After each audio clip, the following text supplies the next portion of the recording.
The Night Doorbell presenting The Devil Show. In October of 2018, my family and I moved to a new town, eager to start fresh in our newly purchased home.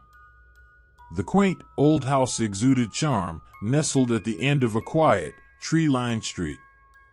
Little did we know that this new beginning would soon turn into a spine-chilling nightmare.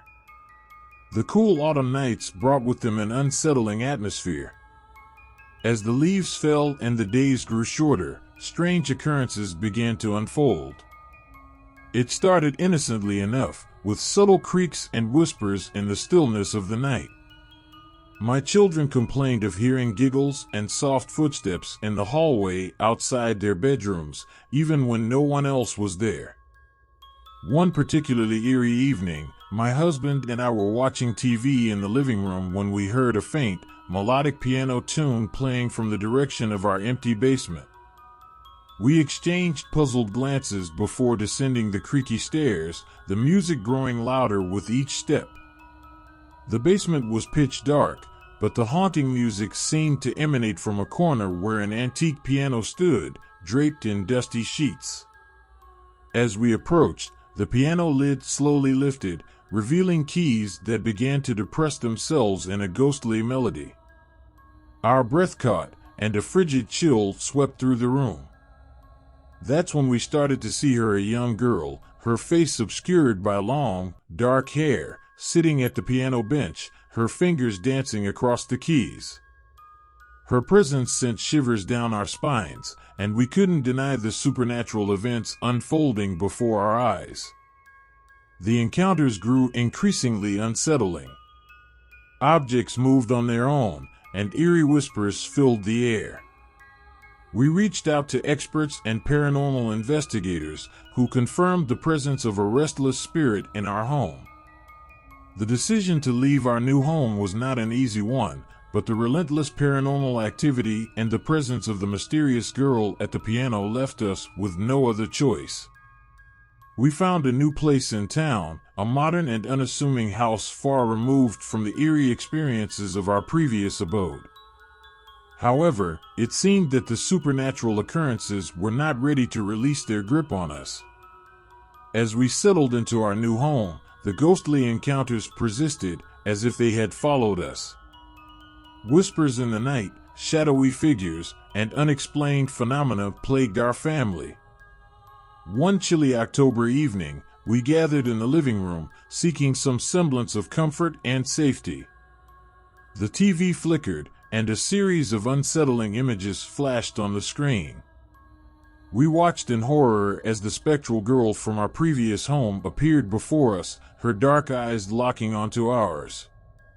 Her silent, pleading gaze sent a shiver down our spines. Determined to unravel the mystery, we delved into the history of our new home and the old one we had left behind.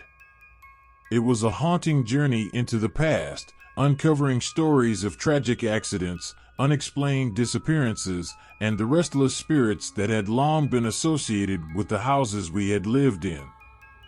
As we dug deeper into the history of our new town and its previous residents, we discovered a pattern of unexplained paranormal activity that seemed to follow certain families.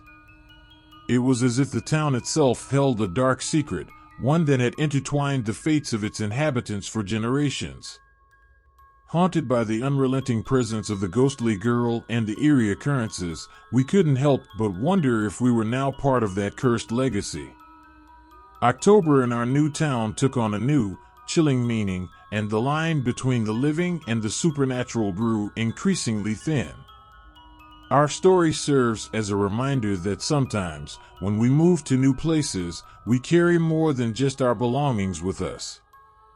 We may unknowingly inherit the ghosts of the past, bound by the mysteries of October and the shadows that fall upon the old, hidden secrets of the town. In the heart of October, with the moon hanging low in the ink-black sky, I found myself on a solitary road trip through a remote forest. The trees loomed tall and ominous, their branches casting eerie silhouettes on the narrow, winding path. As I drove deeper into the wilderness, a dense fog crept in, obscuring the way ahead. My headlights struggled to pierce the veil of mist, and my unease grew with each passing mile. The radio crackled with static, and the unsettling feeling of being watched clung to me. Suddenly, my car's engine sputtered and died, leaving me stranded in the silent, fog-shrouded woods. Panic set in, and I fumbled for my phone, praying for a signal. But there was nothing. I was utterly alone. In the distance, I heard the mournful howling of wolves, and I locked my car doors, heart pounding. I couldn't shake the sensation that something sinister was lurking just beyond the fog, waiting for the perfect moment to reveal itself. I decided to leave the car and find help on foot, clutching a flashlight as my only source of comfort. The forest was silent, save for the eerie sounds of rustling leaves and distant, indistinct whispers that seemed to echo through the trees. With each step, the forest seemed to change, the trees growing gnarled and twisted, their branches reaching out like skeletal fingers. I felt as if I were walking deeper into a nightmarish realm. Suddenly, I stumbled upon an old, dilapidated cabin hidden among the trees. It was a place of pure dread, windows shattered and overgrown with ivy. Cautiously, I approached the door and found it ajar. Against my better judgment, I pushed it open, revealing a room cloaked in shadows. An overpowering sense of malevolence washed over me, and I couldn't shake the feeling of eyes watching my every move.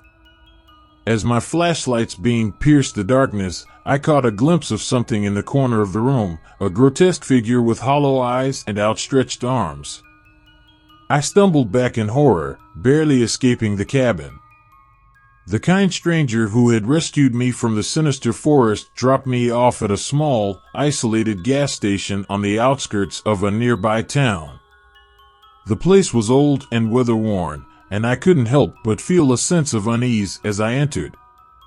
Inside, the dimly lit store was deserted, save for a weary attendant behind the counter. His eyes held a glint of unease as they met mine, and I couldn't help but wonder if he knew something about the forest I had just escaped. I tried to call for help, but my phone still lacked a signal. The attendant suggested I wait inside the station until morning when they could arrange for a tow truck to retrieve my abandoned car. With no other options, I reluctantly agreed. The station was filled with an assortment of odd trinkets and forgotten relics, and it felt as if time had stood still in that place. The clock on the wall was frozen at midnight, and the flickering fluorescent lights cast eerie shadows. The night grew colder, and I huddled in a corner, unable to shake the feeling of being watched. The attendant, who had been silently reading a tattered book, suddenly looked up and whispered to me, "You've encountered the forest's curse, haven't you?" His words sent a chill down my spine, and I nodded, my voice trembling. He went on to tell a haunting tale of the cursed forest, of lost souls and vengeful spirits that roamed its depths in October. He spoke of a cabin where no one dared venture, for it was said to be a gateway to the realm of the supernatural. As the hours passed, I couldn't help but wonder if my escape from the cabin had left a mark, if something from that otherworldly place had followed me.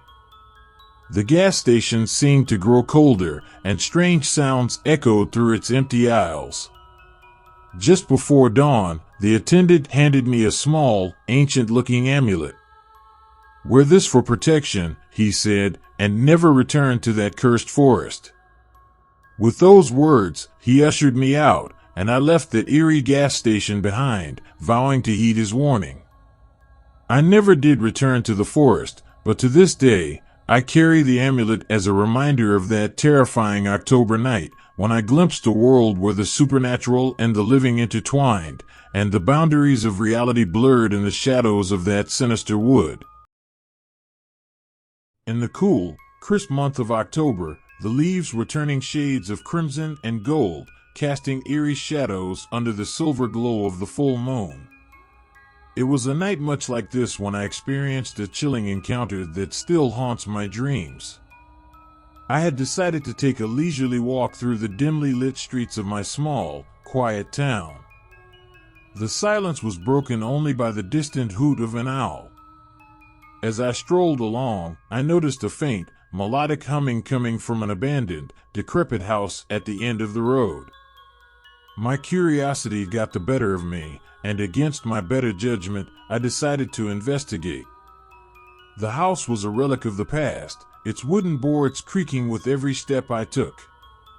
As I cautiously entered, I was met with a scene straight from a horror movie. Cobwebs dangled from the ceiling like sinister chandeliers, and the air was thick with the musty scent of decay. The source of the haunting melody became apparent as I reached the dilapidated living room. There, in a tattered armchair, sat an old, haggard woman. She was swaying back and forth, her gnarled fingers expertly playing a piano that had seen better days. Her eyes were milky white, devoid of any warmth, and her song had an otherworldly quality, both mesmerizing and bone-chilling. I stood frozen, unable to tear my eyes away from this eerie spectacle. Just as I contemplated leaving, the old woman ceased her playing and turned her head towards me, her lips curling into a malevolent smile. She spoke in a voice that seemed to echo from the depths of the abyss. "You should not have come here, child." The encounter with the mysterious old woman left me with a sense of unease that lingered long after that fateful October night. I couldn't shake the feeling that there was more to the story, something I needed to understand. Over the following weeks, I found myself drawn back to the abandoned house. The unsettling memory of the old woman's eyes and her eerie warning wouldn't let me rest. I became consumed by the need to uncover the truth. One brisk October evening, I ventured back to the house, determined to find answers. As I entered, the familiar scene of decay and cobwebs greeted me. The piano sat in silence, and the room appeared to be deserted. But just as I was about to turn and leave, I heard a faint rustling from the corner. I cautiously approached the source of the noise, and there, hidden beneath a dusty sheet, I discovered an old, weathered journal. Its pages were brittle, and the ink had faded with time, but the entries were a window into the past. The journal chronicled the life of the woman I had encountered, revealing her name to be Eliza. She had once been a talented pianist, known for her hauntingly beautiful compositions. But as I read further, I learned of a tragic event that had changed her forever. She had lost her beloved daughter in a gruesome accident, and the weight of grief had driven her to madness. The journal described her obsession with the idea that she could communicate with her departed daughter through her music, and she believed that their connection transcended the boundaries of life and death. Eliza had secluded herself in the abandoned house, using the dilapidated piano as a medium for her eerie melodies, hoping to reach her daughter's spirit. My heart ached for Eliza and the tragic tale that had unfolded within those walls. It was a story of love and loss, of a mother's desperate yearning to reunite with her child. The experience had been haunting, not because Eliza was a malevolent force, but because her pain was so profound that it transcended the boundaries of the living world. As I left the house that night, I couldn't help but feel a deep sympathy for Eliza, and the eerie encounter had transformed into a poignant reminder of the enduring power of love and the haunting stories that can be hidden within the quiet corners of an October night. With this story ends here. If you like the story, then like the video and subscribe to the channel and press the bell icon to pass it so that you keep getting such interesting stories. Thank you.